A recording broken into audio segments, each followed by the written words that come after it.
परमेश्वर आपल्या वचनाद्वारे बोलणारा देव आहे. पण डोळे बंद करूया. खरोखर आज प्रभूने जी काय आपण भक्ती केली ती ऐकली आहे. तो देव विश्वास योग्य आहे. तो सर्वसमर्थ परमेश्वर आहे. देव बाप्पा आम्ही धन्यवाद देतो. तुझे उपकार मानतो परमेश्वर. Hallelujah. Thank you Jesus, thank you Jesus, thank you Jesus. प्रभू आज तुझ्या लेकरांना आशीर्वाद कर. तुझ्या लेकरांच्या इच्छा पूर्ण कर. तुझ्या लेकरांना स्पर्श कर माझ्या देवा. तुझ्या लेकरांची भेट घे माझ्या परमेश्वर. पवित्र आत्मा या समय प्रभू जसं स्तुतीच्या सिंहासनावर माझा परमेश्वर विराजमान झाला आणि तू प्रभू आम्हाला सहाय्य केलं तसं वचनासाठी प्रभू सहाय्य कर. तुझं वचन ऐकण्यासाठी सहाय्य कर. जे ऐकत आहे त्यांना स्पर्श त्यांना आशीर्वाद दे.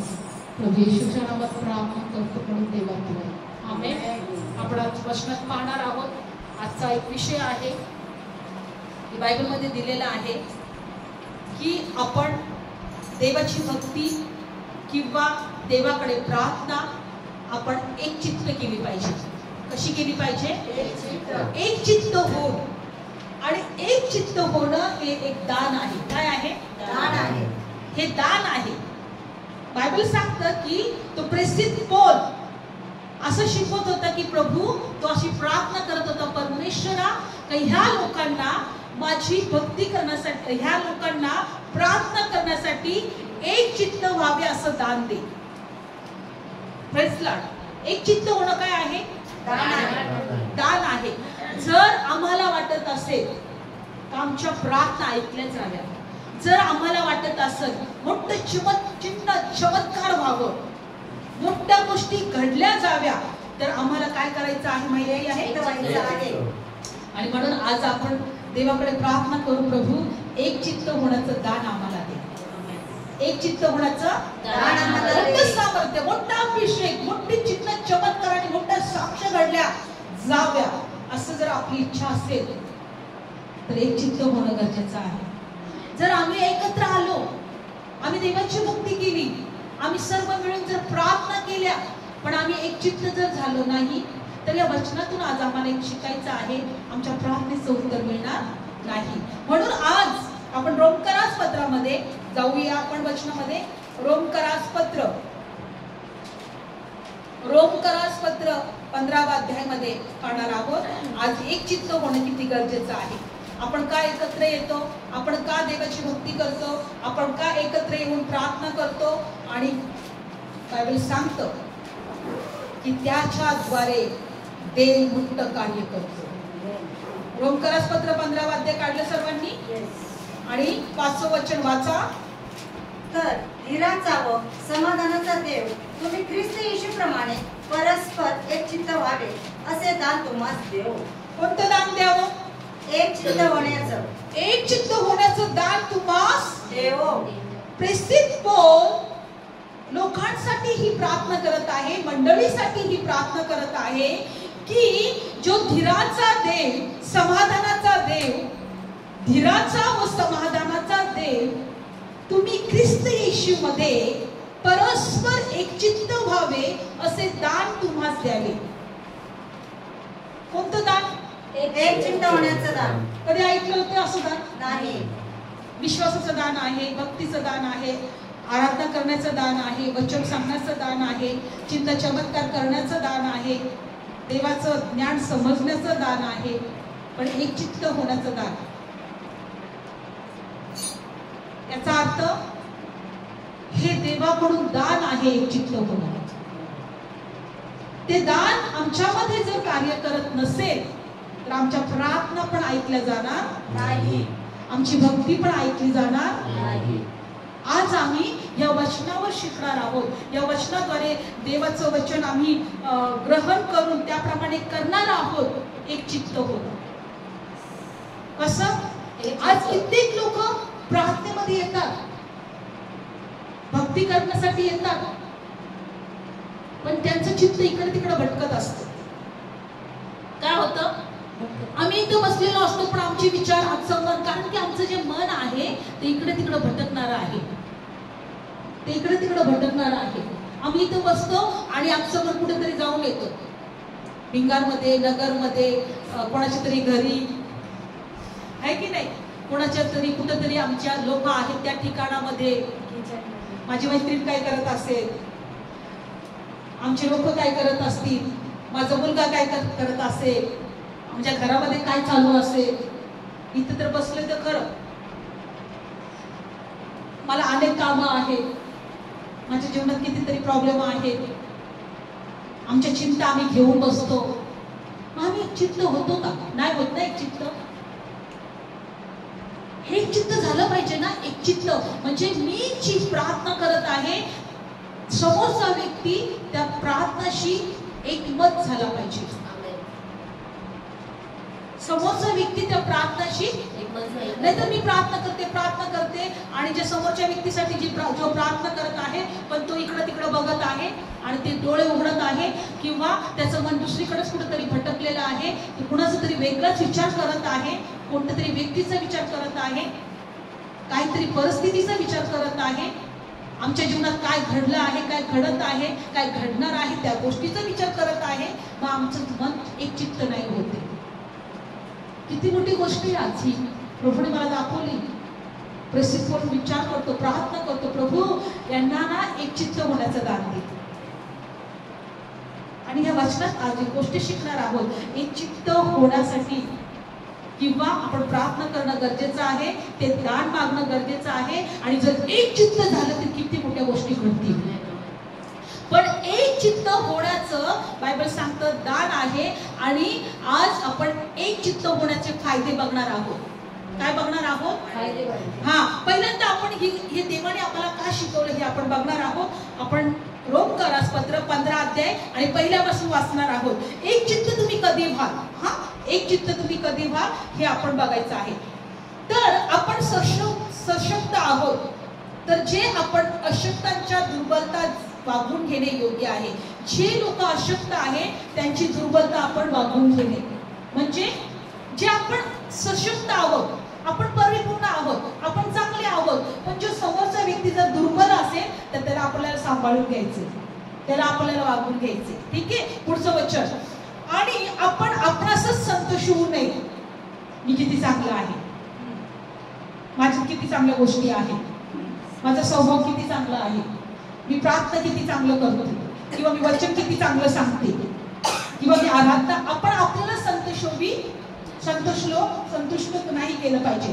तर आपण या गोष्टी शिकत आहोत. आपणातील प्रत्येकाने बऱ्यासाठी अभिवृद्धी होण्यासाठी शेजाऱ्याला संतोष व्हावे. कुणाला संतोष व्हावे? मला त्या दिवशी शिक्षणांची खूप चांगली गोष्ट ही आवडली. ते म्हणत तुम्ही म्हटलं तुम्ही स्टेटसला तुमचं गाणं का नाही ठेवलं, म्हणजे आपणच आपलं कशाला कौतुक करायचे, लोकांनी आपलं कौतुक केलं पाहिजे. कारण ते देवाचं वचन काय सांगत आहे, आपणच आपल्याला संतुष्ट नाही केलं पाहिजे तर शेजाऱ्याला आपण संतुष्ट व्हावं. शेजाऱ्याने आपल्याला आपल्याला काय केलं पाहिजे, आपल्याला संतुष्ट झालं. हा, कारण ख्रिस्ताने स्वतःला संतोषविले नाही, तर जसे लिहिले आहे की तुझी निंदा करणाऱ्यांनी केलेली निंदा माझ्यावर पडल्या आहे असे त्याला झाले. ख्रिस्ताने स्वतःला संतोषविले नाही. लक्षपूर्वक ऐका. आपण आज एक चित्त कधी होणार? पहिली गोष्ट, जो अशक्त आहे त्याला आपल्याला वागवून घ्यायचं आहे, सांभाळून घ्यायचं आहे. तो किती कोणत्या तरी गोष्टीमध्ये अशक्त आहे पण तरी पण त्याला सांभाळून घ्यायचं आहे आमची वृद्धी होण्यासाठी. ठीक आहे. आणि बायबल सांगतं दुसऱ्यांना संतोष व्हायचा आहे. तू खूप चांगला आहे, तू चांगलं गाता, तुम्ही चांगली स्तुती करता, तुम्ही छान वाजवता, तुम्ही छान देवाच्या उपस्थितीमध्ये बसता, किंवा तुम्ही छान देवाचं वचन सांगता. आपल्याला दुसऱ्यांना संतोष व्हायचा. बायबल सांगतं येशूने पण आपल्याला संतोष दिले नाही. मी देवाचा पुत्र आहे, माझ्यामध्ये किती सामर्थ्य आहे, मी काय काय करतो पहा, मी ते मेलेल्यांना उठवतोय, मी लंगड्यांना पाय देतोय, मी अंधळ्यांना डोळे देतोय, पहा मी किती चांगला आहे. असा येशूने स्वतःला पण संतोषविले नाही. तर येशूने काय केलं? देवाचा गौरव केलं. काय केलं त्याने? देवाचा गौरव केला. येशूने काय केलं? देवाचा गौरव केला. देवाचा गौरव केलं. येशूने स्वतःला सुद्धा संतोषविले नाही. उलट बायबल सांगतं की तुम्ही निंदा करणाऱ्यांनी केलेल्या निंदा माझ्यावर पडल्या आहेत. जो कोणी निंदा करतो दुसऱ्याची, ती निंदा प्रभू येशूने स्वतःवर घेतली. येशूची का निंदा केली माहितीये? हे तू जर देवाचा पुत्र असेल तर असं करून दाखव, तसं करून दाखव, स्वर्गातून अग्नी पाडून दाखव.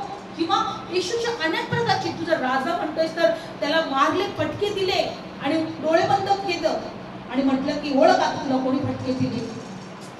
बऱ्याच प्रकारची येशूने. पण ही निंदा जी होती ही येशूची निंदा नव्हती, ही जगामधल्या लोकांची निंदा त्याच्यावर होती. ज्या विश्वास ठेवणाऱ्या लोकांची निंदा जे लोक करतात, दुसरे लोक करतात, ती निंदा येशूने आमची निंदा स्वतःवर घेतली. कुणाची निंदा? येशूवर आमची निंदा आहे. म्हणून बायबल सांगतं तुझी निंदा करणाऱ्यांनी केलेली निंदा माझ्यावर पडली आहे. जर आम्ही कुणाची निंदा करत आहोत तर ती निंदा कुणावर पडते? देवावर पडते. म्हणून एक गोष्ट शिकायची आहे, आता निंदा करायची नाही. परत दुसरी गोष्ट अजून प्रभू काय मला शिकवत आहे, कारण जे काही शास्त्रात पूर्वी लिहून ठेवले आहे ते आपल्या शिक्षणाकरता लिहिले आहे. कशासाठी लिहिले? सगळं काही आम्हाला शिकावं म्हणून. काय आपण शिकत आहोत? जे अशक्त आहेत त्यांना आपण त्यांची दुर्बलता सांभाळून घ्यायची. Praise Lord, hallelujah. आणि दुसऱ्यांची अभिवृद्धी, आत्मिक वृद्धी होण्यासाठी आपण झटायचं किंवा त्यांचं कौतुक करायचं, त्यांना संतोष व्हायचं, त्यांना काय करायचं? त्यांना कौतुक करायचं, खुश करायचं. स्वतःचीच कौतुक करून नाही घ्यायचं. ठीक आहे. आणि दुसऱ्यांची निंदा करू नये, कारण त्या निंदा ऑलरेडी येशूवर पडलेल्या आहेत. एक गोष्ट आपण शिकत आहोत काय? एक चित्त. ह्या गोष्टी जर आमच्यामधून आम्ही काढून टाकल्या तर आम्ही एक चित्त होऊ. दुसऱ्यांची दुर्बलता बघणार नाही, दुसऱ्यांना संदेश देणार आपण असणार, किंवा दुसऱ्यांची कमजोरी आपण न बघता आपण त्याला आपण आपल्यामध्ये सांभाळून घेऊ. तर आपण हे काय करत आहोत? एक चित्त होत आहोत. बघा पुढचं वचन, तर धीराचा आणि समाधानाचा देव तुम्ही ख्रिस्त येशूमध्ये परस्पर एक चित्त व्हावे असे तुम्हाला दान देवो. काय दान देवो? परस्पर एक चित्त व्हावे. तर एक चित्त आम्हाला झालं पाहिजे. आपण एक गोष्ट ह्या आपण शिकत आहोत या वचनातून काय झालं पाहिजे? एक चित्त झालं पाहिजे. जर मी परत सांगेन, सर्वांनी प्रार्थना करते आणि तू जर डोळे झाकले नाही, तू जर इकडे तिकडे बघत आहे तर काय होईल? तिच्या प्रार्थनेशी तू एकमत होत नाहीये आणि देव तुझ्या पण प्रार्थनेचं उत्तर नाही देणार, कारण तिच्या प्रार्थनेशी तू एक चित्त झालेली नाही. हे दान आहे. आज आम्हाला इथून शिकायचं आहे एक चित्त होतं, कारण आमच्या जीवनात आम्हाला मोठ्या गोष्टी पाहायच्या आहेत. आमच्या जीवनात आम्हाला मोठ्या गोष्टी पाहायच्या. म्हणून कधीही एक चित्त, म्हणून आपण अजून ह्या गोष्टीतून शिकणार आहोत. एक चित्त होणं किती गरजेचं आहे. 1 कोरिन्थीय पत्र आजचा विषय आहे, एक चित्त होणं. 1 कोरिन्थीय पत्र पहिला अध्याय 10 वचन काढूया आपण सर्वांनी. 1 कोरिन्थीय पत्र पहिला अध्याय 10 वचन. भावांनो, आपण प्रभू येशू ख्रिस्त याच्या नावाने मी तुम्हाला विनंती करतो की तुम्ही सर्वांनी सारखेच बोलावे, तुम्हामध्ये फुटी नसावेत, तर तुम्ही एक चित्तात एक मतात परिपूर्ण व्हावे. एक चित्तात एक मतात परिपूर्ण व्हावे. तुमच्यामध्ये फुटी नसाव्या. तुम्ही एक मताचे असले पाहिजे, एक चित्त असले पाहिजे आणि त्याच्यामध्ये तुम्हाला परिपूर्ण व्हायचे. बरेचदा आम्हाला वाटते की इथे केलेल्या प्रार्थनेच्या प्रत्येक प्रार्थनेचा आम्हाला उत्तर का मिळत नाही? आम्ही परिपूर्णच झालो नाही एक चित्तामध्ये. आम्ही एक चित्तामध्ये काय व्हावे? परिपूर्ण व्हावे. आम्ही एक चित्तामध्ये आम्ही काय व्हावे? एका मतामध्ये आम्ही परिपूर्ण व्हावे. जर मला जायचे मुंबईला, सलूनीला जायचे पुण्याला, तर आम्ही कसं काय एका रस्त्यात चालू? नाही. आम्ही एका रस्त्यात चालू का? नाही. ती म्हणते आपण एकच रस्त्यात जाऊ, पण तिला जायचं पुण्याला, मला जायचं मुंबईला. आमच्यामध्ये एक चित्त नाही, आम्ही एकमत नाही. आणि बायबल सांगतं दोघं एकमत असल्याशिवाय एका रस्त्यावर चालू शकत नाही. तर आम्हाला परिपूर्ण व्हायचं आहे, एकमत होऊन एक चित्त होऊन. म्हणून काय म्हणत आहे ते बोल, आपला प्रभू येशू ख्रिस्त याच्या नावाने मी तुम्हाला विनंती करतो की तुम्ही सर्वांनी सारखेच बोलावे आणि तुम्हामध्ये फुटी होऊ नये, तर तुम्ही एक चित्तात एक मतात परिपूर्ण व्हावे. तर परिपूर्ण व्हायचे, येस. एक मतात एक चित्तात परिपूर्ण व्हायचे, येस. एक गोष्ट, एक चित्त हे दान आहे. आमेन. एक चित्तात एक मतात परिपूर्ण व्हायचं. Praise the Lord.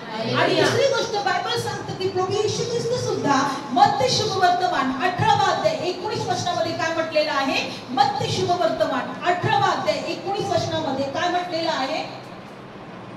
एक मत झालेली प्रार्थना ऐकली जाईल. तुम्ही कोणत्याही गोष्टीविषयी एक मनाचे व्हाल. वाचूया, पटकन वाचा. मत्ती शुभवर्तमान 18 अध्याय 19 वचन. आणखी मी तुम्हाला खचित सांगतो की पृथ्वीवर जर तुम्ही दोघे ते मागतील त्या कोणत्याही गोष्टीविषयी एकमताची होती तर माझ्या आकाशातील बापाकडून ती त्यांच्यासाठी केली जाईल. तुम्ही पृथ्वीवर कोणत्याही गोष्टीविषयी एक मनाचे व्हाल तर माझ्या स्वर्गातील बापाकडून ती गोष्ट पूर्ण केली जाईल. म्हणून आज जर मी कुणासाठी प्रार्थना करत आहे आणि तुम्ही जर एकमत होत नाही, तुम्ही दुसरी कोणाकडे तरी गप्पा मारत आहे, तुमच्या मनात दुसरीकडे भलतच काहीतरी चालू आहे, तुमचं डोळे उघडे आहे, तुम्ही त्याच्या व्यक्तीशी सहमत नाहीये, तर ती प्रार्थना ऐकली जात नाही. तुम्ही दोघ जण जेव्हा एकमत व्हाल, कोणत्या एका गोष्टीविषयी तुम्ही माझ्याकडे मागाल तर माझ्या स्वर्गीय पित्याकडून ती गोष्ट तुम्हाला दिली जाईल. तुम्हाला पूर्ण दिली जाईल, तुम्हाला केली जाईल तुमच्यासाठी. एकमत, दोघ जण एकमत होणं गरजेचं आहे. दोघ जण एक ठिकाणी प्रार्थना करत आहे, पण एक डोळा बंद करून देवाकडे प्रार्थना करत आहे, दुसरा इकडं तिकडं आपलं मन भटकवत आहे. त्याच्या मनात भलतेच काहीतरी विचार चालू आहे, भलतेच काहीतरी त्याच्या डोक्यामध्ये टेन्शन आहे, चिंता आहे, कुणाचं तरी आठवण तो करत आहे, तर ती प्रार्थना नाही केली जाणार. दोघ जण एकमत होऊन एका गोष्टीविषयी तुम्ही माझ्याकडे मागाल तर माझ्या स्वर्गीय पित्याकडून ही गोष्ट तुम्हाला पूर्ण केली जाईल. म्हणून मला आज ह्या वचनातून शिकायचं आहे, एकमत होणं खूप गरजेचं आहे. आणि एकमत जर झालो नाही तर आमच्या प्रार्थना, म्हणून आज एक गोष्ट शिकू या वचनाद्वारे. कोणी प्रार्थना करत असेल तर त्याच्याशी एकमत व्हा. तुम्हाला वाटते तुमच्या प्रार्थनेचं उत्तर मिळावं? तुम्हाला वाटते मोठ्या मोठ्या गोष्टी या ठिकाणी घडल्या जाव्या? तुम्हाला वाटते की मोठा साक्ष चिन्ह चमत्कार या ठिकाणी घडावं? एक चित्त होणं हे दान आहे. एक चित्त हो झाला तर तुम्ही परिपूर्ण व्हाल. एक चित्त झाला तर स्वर्गात प्रार्थना ऐकली जाईल. एक चित्त झाला व्हाल तर मोठं सामर्थ्य या ठिकाणी उतरलं जाईल. चिन्ह चमत्कार मोठ्या साक्ष घडल्या जातील. आम्हाला शिकलोय आम्ही ज्यावेळेस चर्चमध्ये होतो ना तेव्हा मला या वचनाचा अर्थ पण कळत नव्हता, पण आम्ही प्रार्थना करताना म्हणायचो, प्रभू एक चित्त झालेली प्रार्थना कार्य करते. का? आमच्या पास्टरांच्या तोंडातून आम्ही ऐकत होतो ती गोष्ट.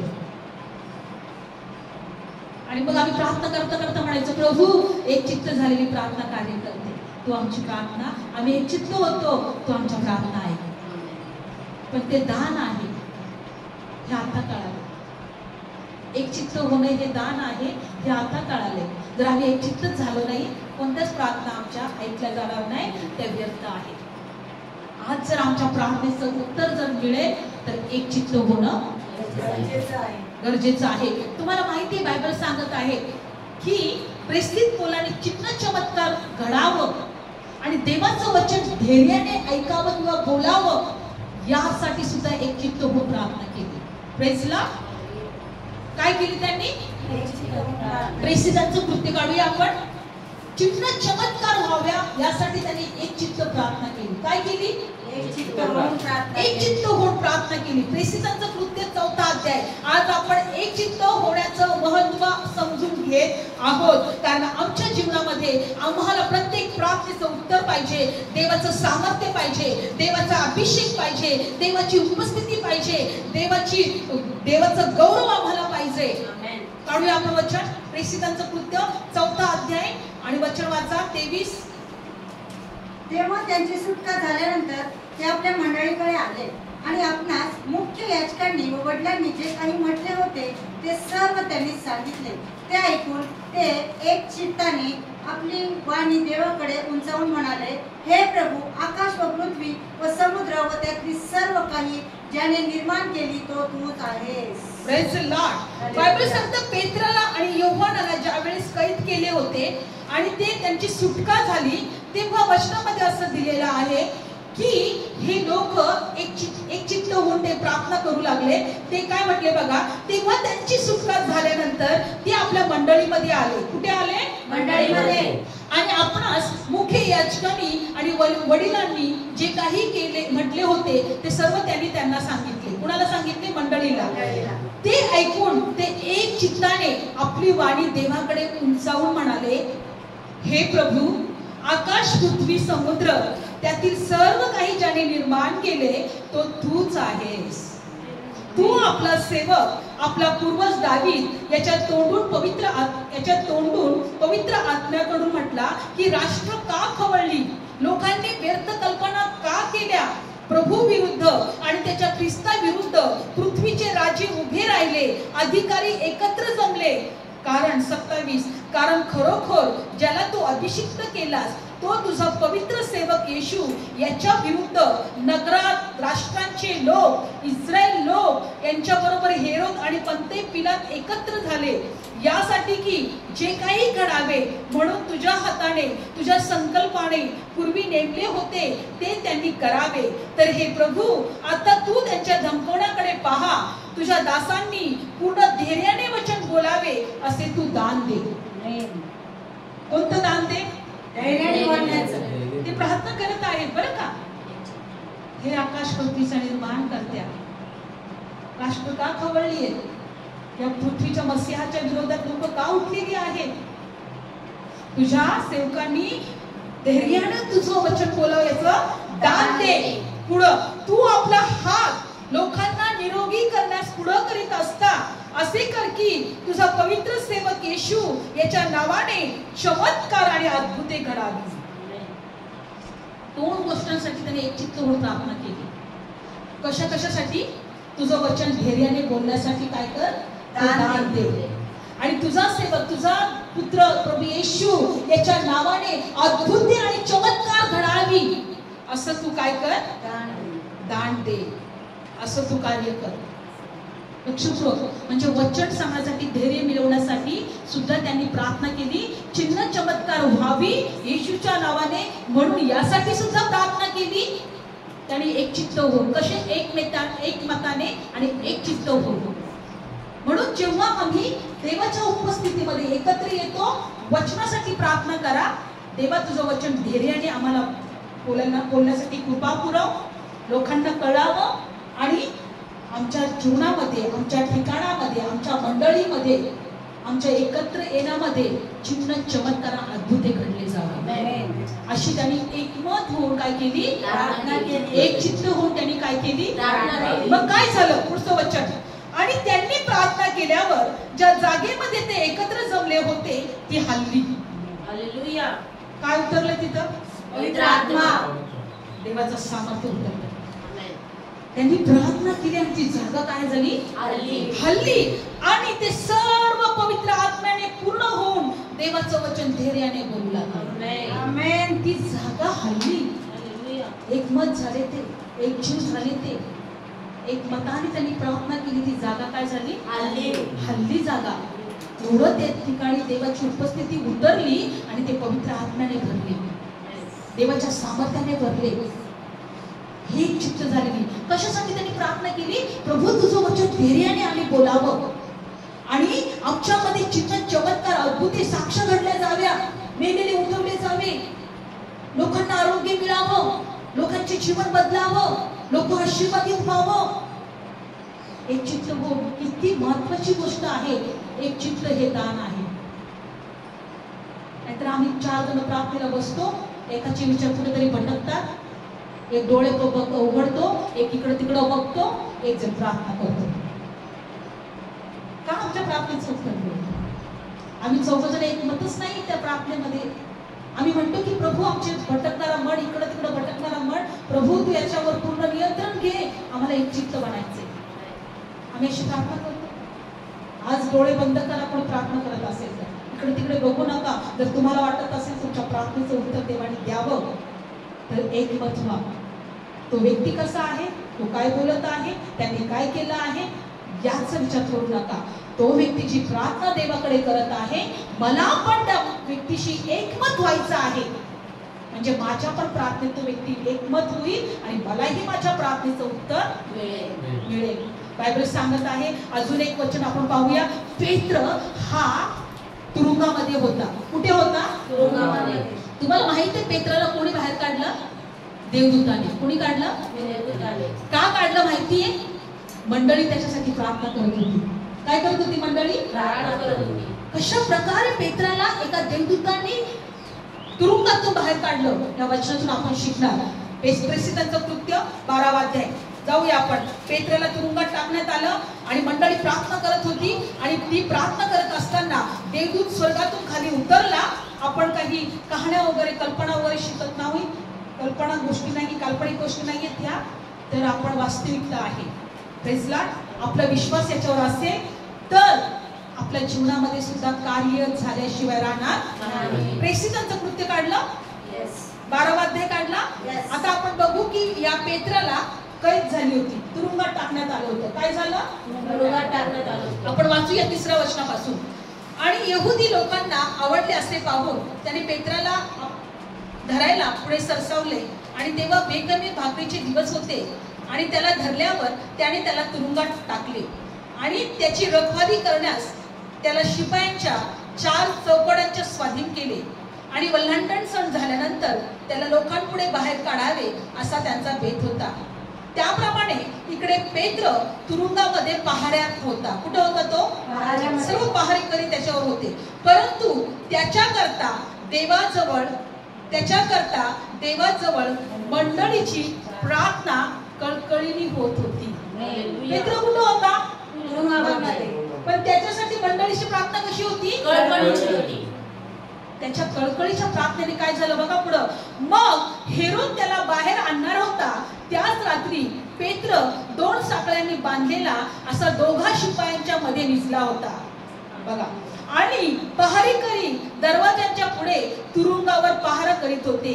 तो 2 शिपायांच्या मध्ये निजला होता आणि पहारेकरी तुरुंगाच्या दरवाजाजवळ सुद्धा काय करत होते? पहारा करीत होते. पुढे बघा 7वं. तेव्हा पहा प्रभूचा दूत येऊन त्याच्या जवळ उभा राहिला. कुणाजवळ? पेत्राजवळ. आणि ते खोलीत उजेड चकाकला. मग त्याने पेत्राच्या कुशीवर थापटून त्याला जागे करून म्हटले, लवकर उठ. तेव्हा त्याच्या हातातल्या बेड्या पडल्या. मग दूताने त्याला सांगितले, तू आपली कंबर बांध व वहना घाल. तेव्हा तसे झाले.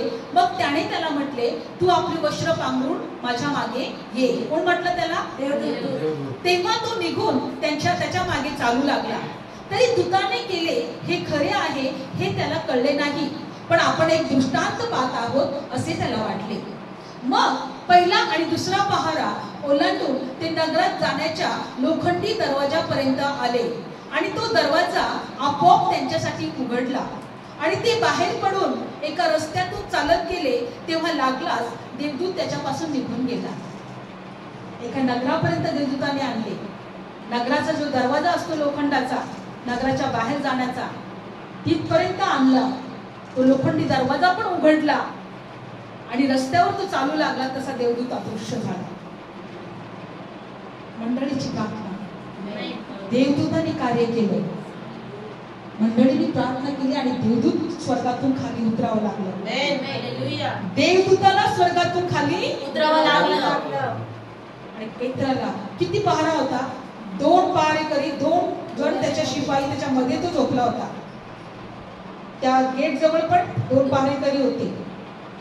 अजून एक नगरातला एक गेट. रस्त्यावर त्याला सोडून दिलं. तेव्हा तो देवदूत दिसेन असा झाला. मग काय झालं पुढं? मग पेत्र शुद्धीवर येऊन म्हणाला, आता मला खरेच कळले आहे की प्रभूने आपला दूत पाठवून मला हेरोदाच्या हातातून यहुदी लोकांच्या सर्व अपेक्षापासून सोडवले आहे. जसे त्याला समजल्यावर तो मार्ग पटलेल्या यौवनाची आई मरिया तिच्या घरी गेला. तिथे पुष्कळ लोक एकत्र जमले होते आणि प्रार्थना करीत होते. मार्ग म्हटलेली यौवनाची आईच्या घरी तो गेला. कुठे गेला तो पहिल्यांदा? यौवनाची आईच्या घरी. तिथे पुष्कळ लोक काय करत होते? प्रार्थना करीत होते. तेव्हा पेत्र दरवाजाच्या दिंडीवर ठोकीत असता त्या रुदा नावाची मुलगी कानोसा घ्यायला पुढे आली आणि तिने पेत्राची वाणी ओळखली तेव्हा हर्षामुळे दरवाजा न उघडता तिने आत धावत जाऊन सांगितले की पेत्र दरवाजा पुढे उभा राहिला आहे. तेव्हा त्याने तिला म्हटले, तू चढलीस? परंतु ती खात्रीने सांगत राहिली की तसेच आहे. तेव्हा ती म्हणाले, तो त्याचा दूत आहे. पण पेत्र ठोकीत राहिला. काय ठोकीत राहिला? दरवाजा. मग त्याने दरवाजा उघडून त्याला पाहिले आणि ते थक्क झाले. पण त्यांनी उगे राहावे म्हणून त्याने त्याला खुणवले आणि आपल्याला प्रभूने तुरुंगातून कसे बाहेर काढून आणले हे त्याने सविस्तर सांगितले. आता तो म्हणाला, हे याकोबाला व इतर भावास सांगा. मग ते दुसऱ्या ठिकाणी निघून गेले. प्रेसला कोणाची प्रार्थना होती? मंडळीची. ज्या ठिकाणी ते एकत्र प्रार्थनेला बसले होते त्यांच्या प्रार्थनेच्या द्वारे परमेश्वराला देवाचा दूत पाठवावा लागलं आणि पेत्राला तुरुंगातून सुटका द्यावी लागली. आमच्या प्रार्थनेच्या द्वारे स्वर्गातले देवदूत उतरले जातात आणि जे कार्य करायचं असतं ते किती शांत ते शिपाई झोपले असतील. त्याच्या बेड्या तुटून पडल्या तरी ते शिपाई उठले नाही. पहारेकरी त्यांना पण झोप लागली. तुरुंगाचे दरवाजे उघडले गेले. नगरातला लोखंडी दरवाजा उघडला गेला. एवढं प्रार्थनेचं सामर्थ्य आहे. ते लोक एकत्र येऊन एक चित्त होऊन प्रार्थना करत होती पेत्रासाठी. मंडळीची प्रार्थना, कळकळीची प्रार्थना याने पेत्राला तुरुंगातून बाहेर काढलं आणि सगळे प्रार्थना करत होते. त्यांची प्रार्थना थांबली नव्हती. आणि बायबल सांगतो तो तुरुंगातून बाहेर आल्यानंतर तो दरवाजा वाजवतोय. त्याच्यातली एक मुलगी उघडते, दरवाजा उघडते आणि बघते तर अरे पेत्र जो तुरुंगात होता ती त्या लोकांना सांगायला लागली पेत्र आला. ते म्हटलं अरे अरे नाही, काय नाही, दुसरंच कोणतरी असेल किंवा त्याचा दूत असेल. म्हणजे त्याचा दूत त्याच्यासारखं दिसत होता. याचा अर्थ त्याचा दूत असेल. आणि नंतर पाहिलं तर सगळ्यांनी अरे पेत्र खरंच आला. तुम्हाला थांबा, कोणी सांगू नका, कोणाला कोणी काही बोलू नका, शांत राहा. होय, देवाच्या दूताने मला सोडवलं. आम्ही जेव्हा प्रार्थना करतो देवदूत कार्य करू लागतात. आम्ही जेव्हा एकमत होऊन प्रार्थना करतो देवदूत कार्य करू लागतात. दरवाजे उघडले जातात, दुष्ट झोपला जातो आणि मोठं कार्य होतं. एकमत होणं हे काय आहे? दान. म्हणून तो पेत्र म्हटलं, प्रभू या मंडळीला एक चित्ताचं दान दे, एक चित्त होण्याचं दान दे आणि यांना परिपूर्ण कर. आज आम्हाला एक गोष्टी शिकायचं आहे. आम्ही थोडे लोक आहोत, एक चित्त व्हायला पाहिजे. कोणाची पण प्रार्थना असू द्या, कुणाची पण असू द्या, डोळे बंद करा. प्रभू मीच्या बरोबर एक चित्त हो, प्रभू मीच्या बरोबर एक चित्त हो. कारण दुसऱ्याच्या प्रार्थनेमध्ये एक चित्त झालं तर आमच्या प्रार्थनेचं आम्हाला उत्तर मिळेल. एक गोष्ट, प्रभूला दान मागा. मी पण मागेल, हे दान मला दे प्रभू. दुसऱ्याच्या प्रार्थनेमध्ये एक चित्त होण्यासाठी दान मला दे प्रभू. काय दे? कारण माझ्या एक चित्त होण्याने कुणाचे तरी तुरुंगाचे दरवाजे उघडले, चिन्ह चमत्कार साक्ष घडल्या जातील. देवाचं वचन धैर्याने लोकांपर्यंत पोहोचलं जाईल. माझं एक चित्त होणार. म्हणून प्रार्थनेमध्ये जेव्हा येता एक गोष्ट करा, प्रभू मोठं सामर्थ्य उतरू दे, अभिषेक उतरू दे, तुझी उपस्थिती मला स्पर्श होऊ दे, तुझं वचन मला समजू दे, तुझं वचन मला काय माझ्यामध्ये कार्य करू दे. आज मला काहीतरी शिकव. जेव्हा आम्ही जायचो चर्चला, प्रभू तू बोलतो ना आज माझ्याशी, पवित्र आत्मा तू माझ्याशी बोलायच. आज माझा देव माझ्याशी काहीतरी बोलणार आहे, आज माझा देव मला काहीतरी शिकवणार आहे, असं बोलून आपण चर्चला जातात, प्रार्थनेमध्ये जातात. आणि जेव्हा ती भूक देव आमच्या हृदयात पाहायचा, तृप्त केलं जा, आनंद होऊन आम्ही घरी येत होते, आनंदित होऊन घरी येतो. का? तो प्रभू बोललेला आहे, प्रभूने काहीतरी शिकवलेलं आहे आपल्याला. एकमेकांच्या वृद्धीसाठी, दुसऱ्यांना संतशिव असं, जो कोणी कमजोर असेल त्याला सामावून घ्यायचं, निंदा करायची नाही. प्रभू म्हणतो तुमच्यावर केलेल्या निंदा माझ्यावर पडल्या, ईश्वर आमच्या निंदा पडल्या जातात. आणि दुसरी गोष्ट, धीराचा आणि समाधानाचा देव याने आम्हाला एक चित्त करावे, असं तो आम्हाला दान द्यावे, अशी त्या प्रेसित पौलाची प्रार्थना होती. तर एक चित्त होणं माझी इच्छा आहे की या ठिकाणी पंडित रमाबाईच्या वेळेत जसा अग्नी स्वर्गातून उतरला होता तसं स्वर्गातून अग्नी या ठिकाणी उतरला जावा. मोठ्या लोकांचे अश्रू पुसले जावे, लोकांची कठीण परिस्थिती बदलली जावी, लोक त्रासातून टेन्शन मधून चिंतेमधून ते बाहेर पडावे ही माझी इच्छा आहे. म्हणून एक चित्त होऊया, डोळे बंद करूया. धन्यवाद येशू, धन्यवाद येशू, धन्यवाद येशू. तुझे उपकार मानतो प्रभू. आजच्या वचनांसाठी तू आमच्याशी बोलला प्रभू. पवित्र आत्मा तुला धन्यवाद देते, तुझे उपकार मानते. आज आम्ही म्हणतो पेसिक पोलांसारखं हे एक चित्त होण्याचं दान तू आम्हाला दे. होय प्रभू, आमचं मन इकडे तिकडे भटकू देऊ नको, आमच्या मनात बाहेरचे विचार येऊ देऊ नको, आमच्यातल्या सगळ्या निराशा दूर कर, सगळं चिंता दूर कर. जेव्हा आम्ही एकत्र येतो प्रभू देवा, तुझं दान आमच्यामध्ये कार्य करू. एक चित्त होण्याचं दान आमच्यामध्ये आम्ही स्वीकारतो, कारण एक चित्त झालेली प्रार्थना, एक मत झालेली प्रार्थना ही कार्य करते प्रभू. आता आम्ही शिकलोय प्रभू, आम्हाला एक चित्त झालं पाहिजे.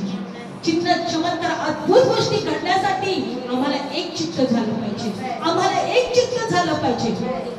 दोघं जेव्हा एकमत होऊन एका गोष्टीसाठी तुम्ही प्रार्थना करा, स्वर्गातल्या पित्याकडून त्या प्रार्थना ऐकल्या, स्वर्गातील पित्याकडून त्या प्रार्थना ऐकल्या. धन्यवाद येशू, धन्यवाद येशू, धन्यवाद येशू. Thank you Jesus. सर्व गौरव देवाचे आचार्य आहेत त्यांना स्पर्श, जे बिछाणावर आहेत त्यांना स्पर्श.